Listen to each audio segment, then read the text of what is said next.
तो बच्चों आज मैं आपके लिए हिंदी कोर्स ए के आंसर लेकर उपस्थित हूँ। आइए देखते हैं। सबसे पहला आंसर है कथन गलत है या सही वाला। तो इसमें आप देखेंगे ए बी सी डी में से सी वाला सही है। दूसरा वाला है आपका कौन सा कथन अनुच्छेद के अनुरूप नहीं है, यहाँ पर परमाणु बिजली को छोड़ देना चाहिए। तीसरा है भारत अपने ऊर्जा व्यय को किस प्रकार सीमित कर सकता है, ऊर्जा स्वावलंबन हासिल करके। चौथा है भारत को स्वच्छ ऊर्जा की आवश्यकता क्यों है, उत्पादन बढ़ाने और रोजगार पैदा करने के लिए। यहाँ पर ए आंसर हो जाएगा। पांचवें वाले में राष्ट्रीय हरित हाइड्रोजन मिशन का क्या उद्देश्य है, इसका उत्तर पहला और तीसरा यानी ऊर्जा क्षेत्र में स्वतंत्र बनाना और वैकल्पिक ईंधन का उत्पादन करना हो जाएगा। ठीक है। फिर क्वेश्चन नंबर 2, इसमें आपका पहले वाले का उत्तर होगा डी वाला, कथन सही है और कारण कथन की सही व्याख्या है। दूसरे वाले में अंतिम पद में किसान की कौन सी विशेषताओं का वर्णन है, तो इसका उत्तर हो जाएगा ए सहनशीलता और उदारता। तीसरा क्वेश्चन है किसान के परिश्रम का परिणाम है, इसका उत्तर हो जाएगा ऊसर भूमि का हरे भरे खेतों में बदलना। सी वाला आंसर हो जाएगा इसका बच्चों। ठीक है, ऊसर भूमि का हरे भरे खेतों में बदलना। चौथा क्वेश्चन है किसान को कवि ने देवता क्यों कहा है, इसका उत्तर हो जाएगा डी अपने श्रम बल से अन्न उपजाकर संसार का पेट भरने के कारण। क्वेश्चन नंबर 5 है किसान स्वयं छोटे से घर में संतुष्ट रहता है, इस भाव में किन पंक्तियों में आया है, तो इसका उत्तर हो जाएगा बी जन कोलाहल से दूर कहीं एकाकी सिमटा सा निवास। ठीक है। अब हमारे व्याकरण आधारित प्रश्न उत्तर आएंगे क्वेश्चन नंबर 3 से। क्वेश्चन नंबर 3 का पहला क्वेश्चन है, यहाँ पर रचना के आधार पर वाक्य भेद आपको बताने हैं।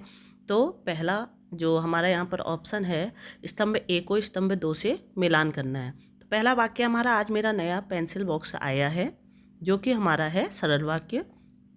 दूसरा है उसने बताया कि चिड़िया उड़ गई। यहाँ पर पहला सेंटेंस दूसरे से जुड़ा हुआ है इसलिए मिश्र वाक्य है।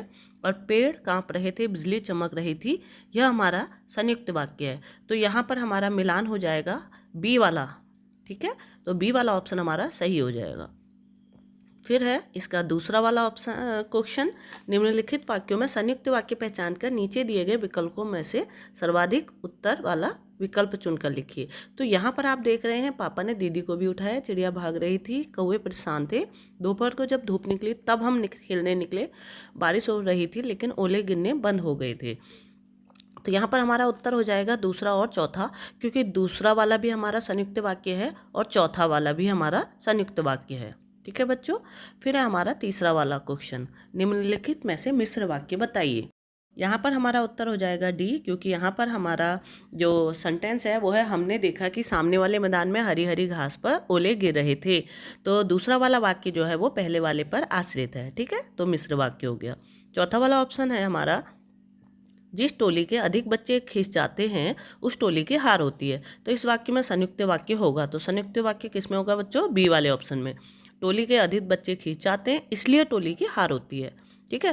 पांचवें वाला क्वेश्चन हमारा महावीर प्रसाद द्विवेदी एक व्यक्ति नहीं थे, वे एक संस्था थे। इस वाक्य का सरल वाक्य क्या होगा, तो इसका उत्तर हो जाएगा डी महावीर प्रसाद द्विवेदी केवल एक व्यक्ति न होकर संस्था थे। फिर हमारा चौथा निर्देशानुसार वाच्य पर आधारित प्रश्नों के उत्तर देने हैं।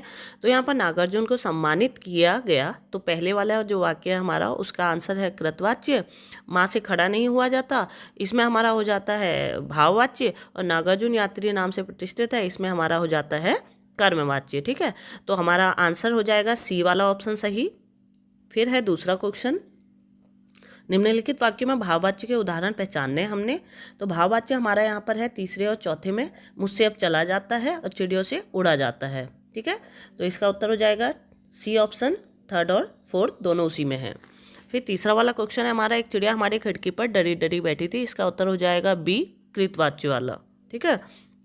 फिलहाल चौथा क्वेश्चन, उससे वहाँ बैठा नहीं गया, वाक्य का वाच्य इसमें भाववाच्य है, क्योंकि जहाँ पर भी नहीं का निषेधात्मक वाक्य होते हैं वहाँ भाववाच्य होता है। फिर है अध्यापक ने बराबर के फासले पर 2 पंक्तियाँ खींची, इसका शुद्ध कर्मवाच्य क्या होगा, तो इसका आंसर हो जाएगा ए अध्यापक द्वारा बराबर के फासले पर 2 पंक्तियाँ खींची गई। ठीक है, द्वारा जहाँ पर भी आता है बच्चों वहाँ पर कर्मवाच्य होता है। फिर पांचवा वाला, यहाँ पर आपसे पद परिचय पूछा गया है। ठीक है, तो पहला वाला मैथिली शरण गुप्त का है, तो इसका हमारा आंसर हो जाएगा ए वाला। फिर है दूसरा अनेक, अनेक में हमारा आंसर हो जाएगा सी वाला। फिर है तीसरा मिले, मिले में हमारा आंसर हो जाएगा डी वाला। चौथा है उन्हें, इसमें हमारा आंसर हो जाएगा बी वाला। ठीक है। पांचवा है भी में हमारा आंसर हो जाएगा ए वाला। अब छठा है निर्देशानुसार अलंकार पर आधारित निम्नलिखित 5 बहुविकल्पी प्रश्नों के उत्तर। तो यहाँ पर अलंकार आधारित पूछे हुए हैं। तो यहाँ पर पहला प्रश्न है निम्नलिखित में मानवीकरण अलंकार का उदाहरण कौन सा है।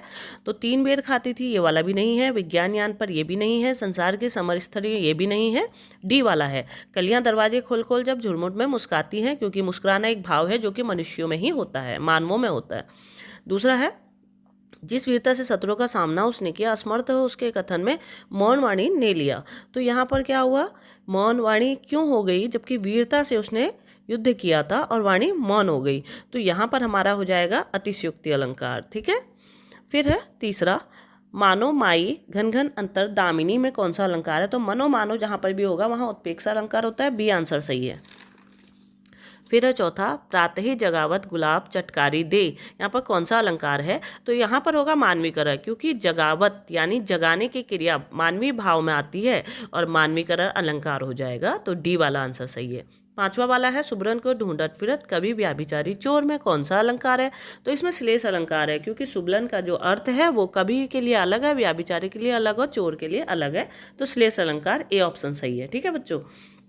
अब हमारा क्वेश्चन आता है 7 वाला। 7 वाला जो है हमारे गद्यांश आपके पाठ्य पुस्तक आधारित प्रश्नों से लिए गए हैं। तो चलिए पहला क्वेश्चन हम देखते हैं। 7वें का पहला, निम्नलिखित में से कौन सा कथन गद्यांश के अनुरूप नहीं है। तो इसका उत्तर हो जाएगा बार गोविंद। हाँ, कौन सा नहीं है बच्चों, पहले तो आप लोग देखिए कि यहाँ पर हमारा आंसर हो जाएगा दो टूक बात करने में संकोच करते, ये वाला है सी वाला। ठीक है, पहले का सी। दूसरे का है बार गोविंद का कबीर को अपना आदर्श मानने का आधार था कबीर की ग्रस्त होते हुए भी साधु प्रवृत्ति, बी वाला ऑप्शन सही है। तीसरे में हमारा डी वाला ऑप्शन गुरु वाला सही है। चौथे में हमारा पहला वाला ऑप्शन सही है, क्योंकि वो सत्यवादी भी थे, स्पष्ट वक्ता भी थे और निष्ठावान भी थे। पांचवा वाला है कथन और कारण पर विचार करते हुए, तो इसका ऑप्शन हो जाएगा हमारा सी वाला सही। कथन और कारण दोनों सही है तथा कारण कथन की सही व्याख्या करता है। ठीक है बच्चों। फिर क्वेश्चन नंबर 8, यहाँ पर आपका गद्य आधारित प्रश्न है। तो लखनवी अंदाज के लेखक ने यात्रा के लिए 2nd क्लास का टिकट क्यों लिया था, क्योंकि नई कहानी सोच सकने के लिए। प्रश्न है नेताजी का चश्मा पाठ का केंद्र बिंदु क्या है। तो इसका उत्तर हो जाएगा ए देशभक्ति, क्योंकि ये देशभक्ति कविता है। ठीक है। प्रश्न 9, पठित पद्यांश के आधार पर प्रश्नों के उत्तर देने हैं। तो परशुराम ने अपने परिचय में नहीं कहा है। तो यहाँ पर आपका उत्तर हो जाएगा बी मैं अत्यधिक क्रोधी हूँ पे। दूसरा वाला है परशुराम ने लक्ष्मण का वध न करने के लिए क्या तर्क दिया, क्योंकि वे बालक का वध नहीं करेंगे। परशुराम ने अपने फरसे की ओर देखा, इसका क्या भाव है, वे कमजोर नहीं फरसाधारी वीर हैं, डी वाला ऑप्शन सही है। ठीक है। चौथा है लक्ष्मण ने धनुष टूटने के लिए कौन से तर्क दिए। तो पहला वाला, दूसरा वाला और तीसरा, यानी हमारा आंसर हो जाएगा सी ऑप्शन। ठीक है। पांचवा है पद्यांश में लक्ष्मण किन्हें संबोधित कर रहे थे। तो ऑप्शन हो जाएगा सी परशुराम को। फिर है प्रश्न नंबर 10, उत्साह कविता की विशेषताएं क्या है। तो इसमें हमारा पहला और दूसरा संबोधन शैली भी है और खड़ी बोली भी है। तो यहाँ पर हमारा हो जाएगा पहला और दूसरा, यानी ए ऑप्शन सही है।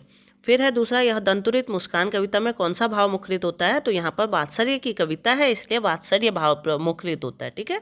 तो बच्चों ये तो हो गए आपके बहुविकल्पीय क्वेश्चन के आंसर। अगर आपको वर्णनात्मक प्रश्नों के उत्तर भी चाहिए तो मुझे कमेंट करिए, मैं आपको वर्णनात्मक प्रश्नों के उत्तर भी जल्दी ही भेजूंगी। धन्यवाद।